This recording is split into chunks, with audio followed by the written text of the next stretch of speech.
Hello and welcome to LFC Focus. So Liverpool take on Leicester City at the King Power Stadium on Saturday lunchtime in their final game before the first international break of the season, looking to make it 4 wins from 4 to kick off the season and extend their lead at the top of the Premier League table. Now, I reckon this is probably going to be our biggest test of the season so far. You know, Leicester away has always been a difficult game for us. We've lost a few games there since they came back in the Premier League, and I think the last one we played last season, even though we did win 3-2, was a really tough game to get through, and they are kind of a bit of a bogey sign for Liverpool. A lot of it comes down to the way they play, the way they love to play on the counter-attack and catch out teams who've committed too many players forward, and I'll come on to more of that later when I talk more about how they're going to play. But I just feel like this is going to be a much more difficult game than any of the games we've played so far, potentially even the away game at Selhurst Park, just because of all those factors, like with the King Power Stadium being a bit of a bogey ground for us and the way Leicester play,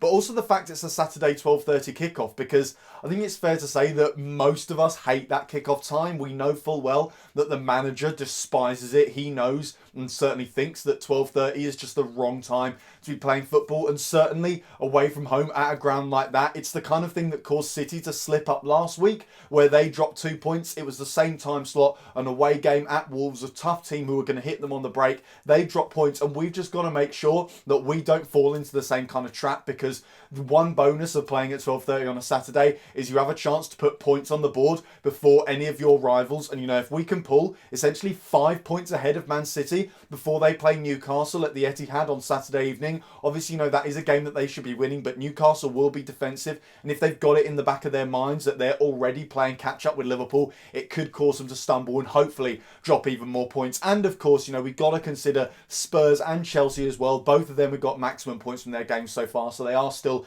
technically, mathematically rivals to Liverpool for that top place in the Premier League table. So to play before all of them is massive, but what we've got to make sure is that it doesn't turn out to be a curse as well, because like I said, that 12:30 kickoff can be a stumbling block for teams like Liverpool. So going into the game, the team news, it's a little bit interesting, this one, because while we haven't got any huge injuries or anything like that at the moment, the only players who are out are the ones who we know are out, like Lovren, like Oxlade-Chamberlain. Apart from that, everyone else is pretty much fit and firing. But Jurgen Klopp did suggest after the Brighton game, and there's been a little bit of word in the Liverpool Echo and everything this week about the fact that we might actually see a few more changes in this game. Obviously, as we all know, we've stuck with the same starting 11 and pretty much the same bench for all of our games so far this season, and I think you can see why Jurgen Klopp's done that. Obviously, there are certain players that have come back late from the World Cup, and essentially this batch of games is one that's more essentially something that you want to get through rather than you want to really flourish in. You just want to get through all games, picking up as many points as possible, and I think that's why Jurgen Klopp kind of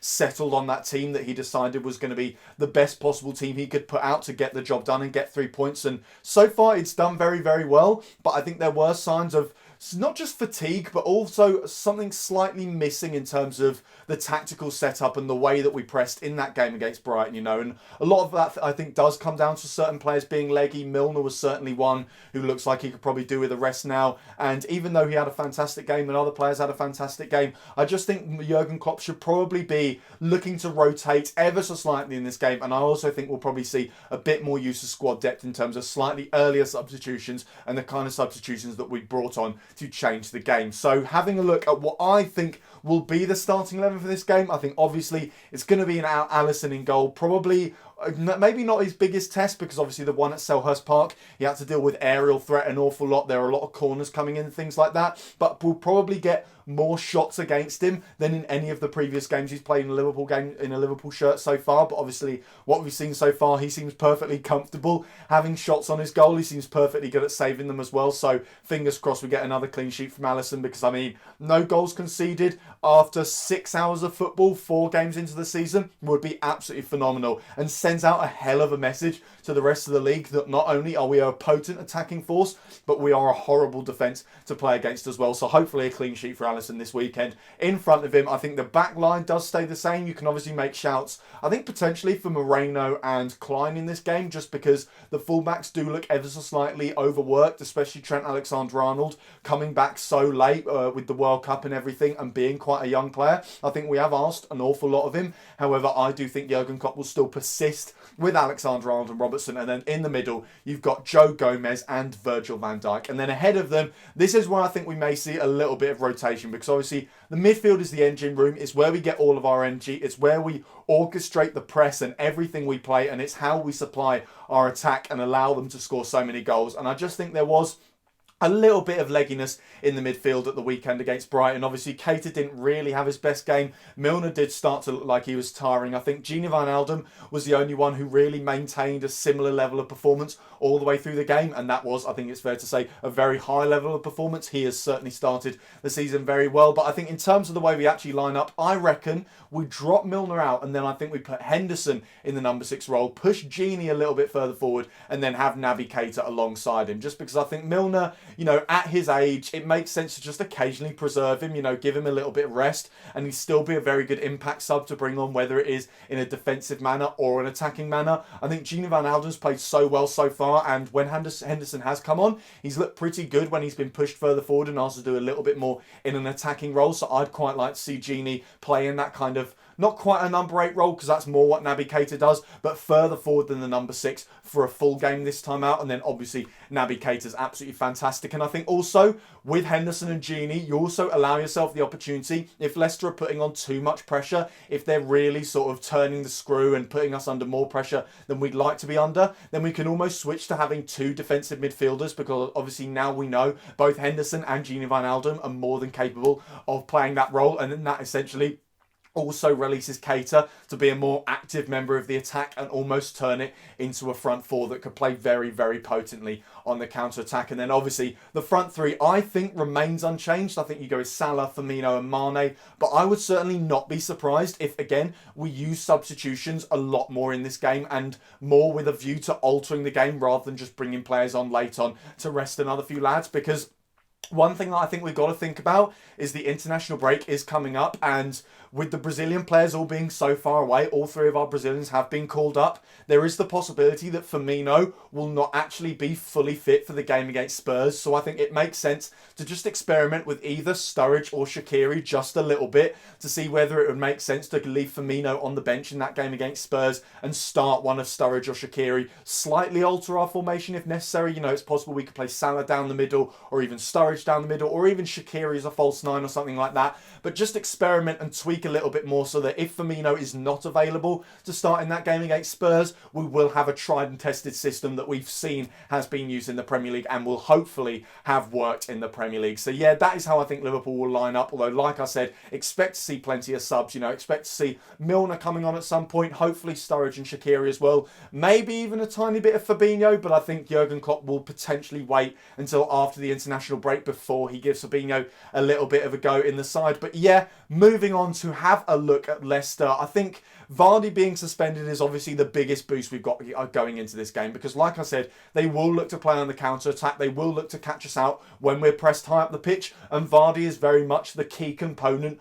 of that system for them. He is a massive, massive pest, and he has certainly been a thorn in our side in the past, and I think there's the only negative spin you can really put on it is the fact that Joe Gomez won't be able to be tested up against Jamie Vardy, because I think we've been so impressed with how Joe Gomez has performed so far in a Liverpool shirt at centre-back alongside Virgil van Dijk. But if you could make one criticism, it's that he's only ever really been up against a similar kind of player. He's often had to deal with a big man who's going to be a huge aerial threat, going to try and win knockdowns, going to try and win a physical battle against him. And I think it would be interesting to see how Joe Gomez fares against someone who wants to play with the ball on the ground, someone who's much more quicker, someone who's a bit more sort of unpredictable in terms of their movement. They might drop out wide, they might go through the centre, they might go in behind, they might drop deep to get the ball into feet or something like that. And it would certainly be interesting to see Joe Gomez testing that capacity, although I would worry that he would get targeted quite a lot and it could cause him problems early on in his career as a Liverpool centre-back alongside Van Dijk. So yeah, obviously Vardy is suspended. I don't think that necessarily changes the style that they want to play, although it certainly changes how well they'll implement their system. I think they'll either go with one or both of Iheanacho and Gray up front, and both of those, they're quick forwards. They are capable of sort of playing off the shoulder and getting balls over the top and trying to play on the counter-attack and stuff like that, but they just aren't as good as Jamie Vardy, and they also don't press you as much as Jamie Vardy. You know, they're not going to charge down Alisson or charge down our full-backs or centre-backs as much as you would expect Vardy to, so that's certainly a huge boost for Liverpool in this game. And when you think about the King Power being a bogey ground, a lot of that was down to Vardy, so hopefully that works on our side and it helps us to get the 3 points this weekend. When you look at how Leicester have played defensively, they haven't been that good really at all so far this season. I think they're very static in the way that they position their centre-backs, so I think, again, movement will be very key for Liverpool. I think the overlapping runs from the full-backs will be absolutely huge. You know, if Mane and Salah and the midfield as well just hold the ball up, wait for those runs, then deliver it to the full-back, and then they can whip the ball in so quickly like they always do. You know, that trademark Andrew Robertson run where he runs just into the edge of the box and then whips it straight in pretty much first time every single time is going to be something that could end up being a huge weapon in Liverpool's arsenal, because having looked at the way Leicester have defended so far this season, if we do those kind of things, then they're really going to struggle with preventing us from creating clear-cut chances. So obviously, the big thing is we haven't seen them part the bus yet. Obviously, they played Man United, but being against Man United and being against Liverpool is a totally different kettle of fish. Man United do not attack anywhere near as much as we do, and that was pretty evident when they played them at Old Trafford. So it could be a totally different story if they do part the bus and if they get midfielders behind the ball and everything like that. But I personally wouldn't be too worried that Leicester would be impenetrable. And obviously, with it being at the King Power Stadium, as much as they will want to defend, they'll have to try and come out a little bit kind of like Crystal Palace did. And I think that's where Liverpool should really look to beat them, because I think, again, like we were against Brighton, I think our strongest moments in this game could end up being when we don't have possession. And I think it would almost make sense for us to allow Leicester to have the ball a little bit like we did quite a lot of the time at Selhurst Park, because we've entered a stage now where we are so good at game management and we've got the players for that kind of system that we can allow the opposition to have the ball and it doesn't become a problem. You know, in the past, if we let the opposition have the ball, they build up pressure, they build up momentum, and they'd be able to get us on things like set pieces, loose balls and stuff like that, things like counter-attacks and balls over the top as well. But we've just got such a strong squad now, and I think we've really improved, again, in terms of game management, that is no longer an issue, and we can allow the opposition to have the ball and then actually catch them on the break, because I think that's where we could really open Leicester up and cause them some serious problems. So I really think the kind of game plan that we implemented against Crystal Palace should be a similar game plan to the kind that we use against Leicester at the weekend. So that is all for today's video. Hopefully we get the win. Hopefully we make it 4 wins from 4, 12 points from a possible 12. Hopefully another clean sheet as well to put us back on top of the Premier League table for the international break, and hopefully above everybody else in the table as well. But yeah, that is all for today's video. Thank you guys very, very much for watching. I'll be back on Friday or Thursday, I think it is, I can't remember which, for the reaction to the Champions League draw, finding out who Liverpool have got in their group. Apart from that, thank you very much for watching. Don't forget to like this video if you enjoyed it. Don't forget to hit that subscribe button there if you're new around here. Check out some of the other videos that have been out on the channel over the past few days as well. Don't forget to follow at LSU Focus TV on Twitter as well. And I'll be back soon with reaction to our group stage draw. Bye for now.